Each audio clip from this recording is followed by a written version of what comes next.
मांगते। इनकलाब हमारा स्वाभिमान है, ये हमारा अभिमान है। स्टेडियम हमारा स्वाभिमान है, ये हमारा अभिमान है।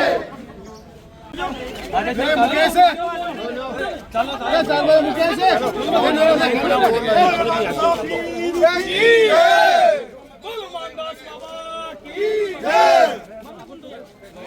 महाराज की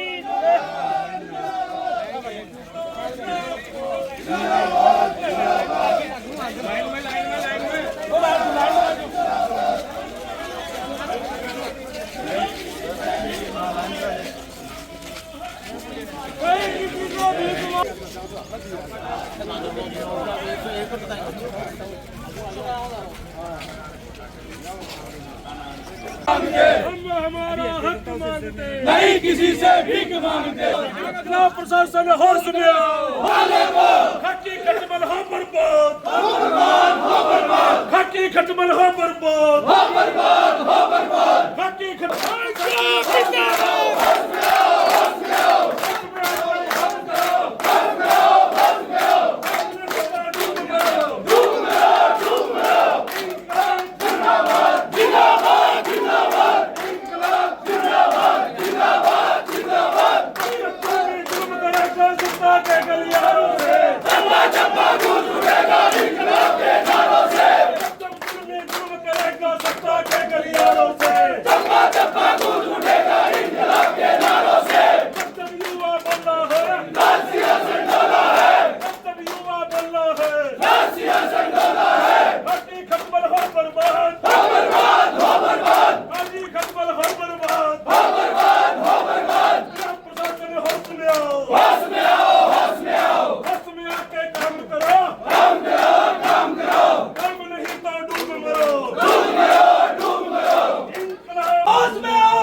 जिंदाबाद जिंदाबाद।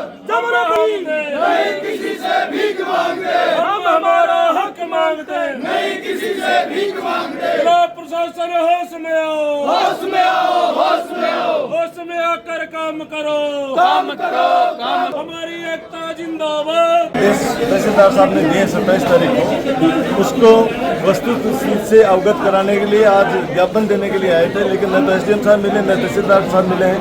तो हमने ज्ञापन नायब साहब को दिया है और प्रशासन को हम एक निवेदन ये करना चाह रहे हैं कि किसी भी अप्रिय स्थिति से बचने के लिए सीधा सा काम है कि एक टीम बनाए, खुद जाए SDM साहब और वस्तुस्थिति का तथ्यात्मक रिपोर्ट वहाँ से बना करके लाएं और उसके बाद में न्याय संगत कार्रवाई करें। ये ऑफिस में बैठ करके तुगलकी फरमान जारी कर देना ये कतई तो बर्दाश्त नहीं होगा, क्योंकि राज्य के पैसे लगे हैं, 1-2 रुपये लगा नहीं है, 10-15 करोड़ रुपए लगे हैं। और प्रशासन को आपके माध्यम से एक बात और कहना चाह रहा हूँ कि स्टेडियम तो नहीं आ रहा है, उसका तो एक कोना आ रहा है, लेकिन उससे पहले 500 मीटर से दूर इरिगेशन डिपार्टमेंट राजस्थान सरकार के द्वारा 25 करोड़ की लागत से पूरी नदी पे डैम बनाया इन्होंने 40 मीटर ऊंचा।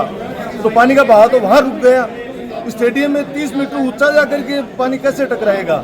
ये तुगलकी फरमान है, ये जनता को परेशान करने वाली बातें हैं। तो प्रशासन के हमारा तो आज इस ज्ञापन के माध्यम से ये था कि आप वहाँ पे तथ्यात्मक रिपोर्ट लें और उचित कार्रवाई करें। तोड़ने हम नहीं देंगे, सरकार का पैसा लगा है, सरकार हमारी है, टैक्स पेयर हम हैं, सरकार की भूमि है, सरकार ने ही वहाँ पे सारे काम किए हैं, पत्थरगड्डी से सीमा ज्ञान, टेंडर, भवन का निर्माण के बाद में भवन की हैंड ओवर भी कर लिया, सारे काम सरकार ने किए, तो आज उस स्थिति में उनको तोड़ने नहीं देंगे। एसडीएम ज्ञापन जो दिया है उसमें मुख्य बिंदु क्या कहते हैं? मुख्य बिंदु वही है कि आप तथ्यात्मक रिपोर्ट लें और जो आदेश निकाले हैं, पीएचडी का आदेश भी है, पीडब्ल्यूडी का भी आदेश है और सारे स्टेडियम वाले भी, तीनों सरकारी उपक्रम है, तीनों को तोड़ने के इन्होंने आदेश दिए हैं। तो हम तो एक आक्रोश जो था गाँव का, एक प्रक्रिया होती है कि प्रशासन को हम अवगत कराते हैं कि आप जो कर रहे हो वो न्याय संगत नहीं है। अब आगे की क्या रणनीति? आगे की रणनीति 26 तारीख से वहाँ पे अनिश्चितकालीन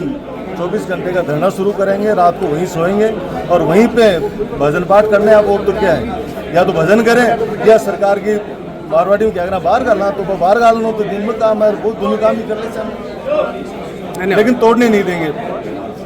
परम्परा में जो पूर्व चिकित्सा मंत्री डॉक्टर राजकुमार शर्मा के द्वारा एक आलीशान खेल स्टेडियम जो युवाओं के लिए काम आ रहा था, काम आएगा, और प्रशासन ने 27 तारीख को किस आधार पर क्यों इसको तोड़ना चाह रहे हैं, प्रशासन को ऐसा कौन सा दबाव है जो इस बने हुए खेल स्टेडियम को तोड़ना चाह रहे हैं। 27 तारीख का प्रशासन ने अल्टीमेट दिया है। हमारे पूर्व चिकित्सा मंत्री डॉक्टर राजकुमार शर्मा ने भी यही कहा है कि किसी भी सूरत में इस स्टेडियम को बचाने के लिए हमें कुछ भी करना पड़े, हम प्रशासन के द्वारा प्रशासन के सामने ईंट से ईंट बचाने का काम करेंगे।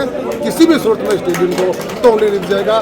संपूर्ण नगरीय जनता में भयंकर आक्रोश है और इसी आधार पर मैंने ज्ञापन दिया है, प्रशासन को चेताया है कि वहाँ इस प्रकार की कोई हरकत न करे, हाथ तक नहीं लगे वहाँ पे, वरना इसका अंजाम बुरा होगा।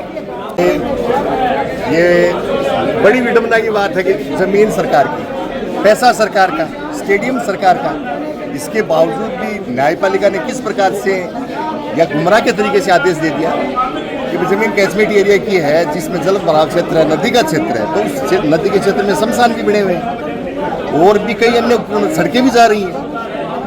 तो ये क्या है कि जनता को भ्रमित करने का फैसला दे दिया सरकार ने। अब ऐसा क्या, इसके अब किसके के लिए क्या कहेंगी, सरकार ने क्या ऐसा कदम क्यों उठाया, न्यायपालिका ने ऐसा कदम क्यों उठाया। अब कई हल्कों में चर्चा है कि इसका राजनीतिकरण हो रहा है, ये वो कर रहा है, ये वो कर रहा है। तो इसमें सरकार को ही संज्ञान लेना है और जनहित में इसके लिए ये निर्णय देना है, मेरा नहीं मानना। मैं आज से 7 साल पहले उसकी नींव रखी थी। खुद हमारे चिकित्सा मंत्री डॉक्टर राजकुमार जी शर्मा ने और अशोक जी गहलोत द्वारा युवाओं के भविष्य को सोच के ये स्टेडियम का बजट पास किया था और खुद कलेक्टर साहब आके उन्होंने ये नींव रखवा के गए थे और हम सब द्वारा स्टेडियम की नींव रखी गई थी। आज आप उसको अतिक्रमण बता रहे हो और उसको तोड़वाने की साजिश की जा रही है, तो ये सरासर युवाओं के भविष्य के साथ खिलवाड़ है। आप देख रहे हो मुकुल चौधरी है जो अपने पूरे झुंझुनू जिले का नाम रोशन उसने किया हुआ है, पूरे देश विदेश में आईपीएल में जो लड़का खेल रहा है उसको ऐसा प्लेटफॉर्म मिला, तभी तो आज वो आगे बढ़ा ना। मुकुल चौधरी तभी आगे बढ़ा है, उसको ऐसा प्लेटफॉर्म। तो ये सपना है भविष्य का, युवाओं के भविष्य का, जो इसमें तैयारी करते हैं युवा आगे बढ़ते हैं, उनको रोजगार मिलता।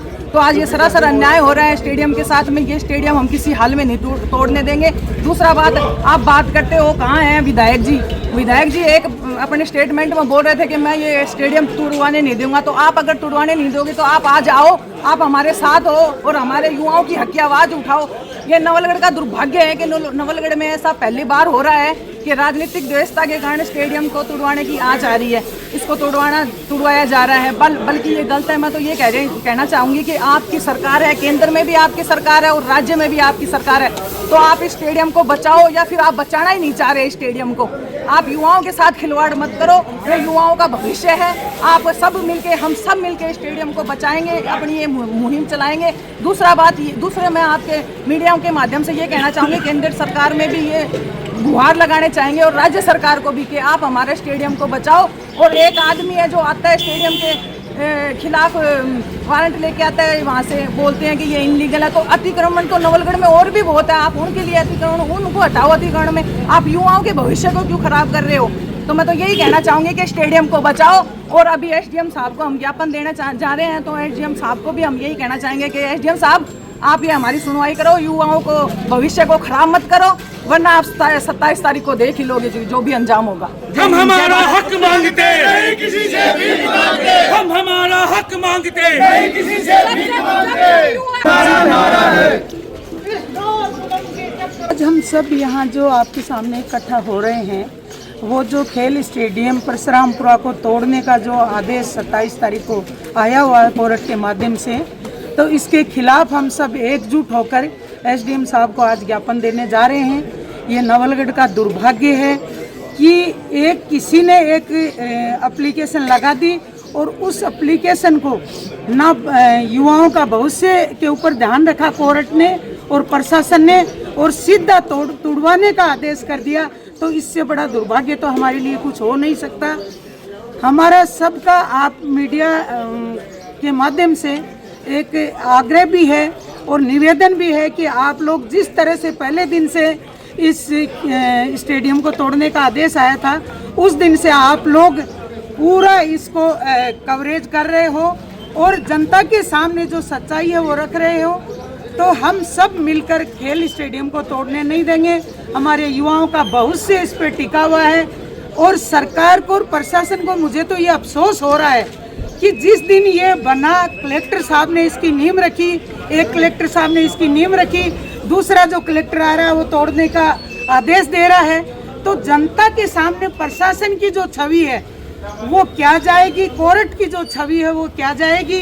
क्या कभी ये आदेश निकालने से पहले उनके थोड़ी बहुत भी ये शर्म नहीं आई कि जनता के सामने जो कोर्ट की छवि बनी हुई है कि भाई कोई भी अगर किसी के साथ भी गलत हो रहा है तो वो आदमी कोर्ट में जाता है, और जब कोर्ट ही ऐसा आदेश निकालता है तो उस आदेश की जनता के सामने युवाओं के भविष्य के साथ खेला जा रहा है और प्रशासन मूक दर्शक बन के खड़ा हुआ है। तो मैं आप मीडिया के माध्यम से यही आह्वान करना चाहूँगी कि प्रशासन चेते, और अगर प्रशासन नहीं चेतता है तो 27 तारीख को हम खेल स्टेडियम को पूरी मानव श्रृंखला के माध्यम से हम ईंट से ईंट बजा देंगे और हम खेल स्टेडियम को किसी भी सूरत में तोड़ने नहीं देंगे। यही हम एक टीम वर्क के रूप में सब लोग पूरे नवलगढ़ वासी बिना किसी राजनीतिक द्वेषता किए हुए हम खेल स्टेडियम को बचा कर रहेंगे। ये हमारा वादा है। हमें चाहे यहाँ जान तक देनी पड़े, हम युवाओं के आगे ढाल बनकर खड़े रहेंगे। हम किसी भी सूरत में स्टेडियम को नहीं तोड़ने देंगे।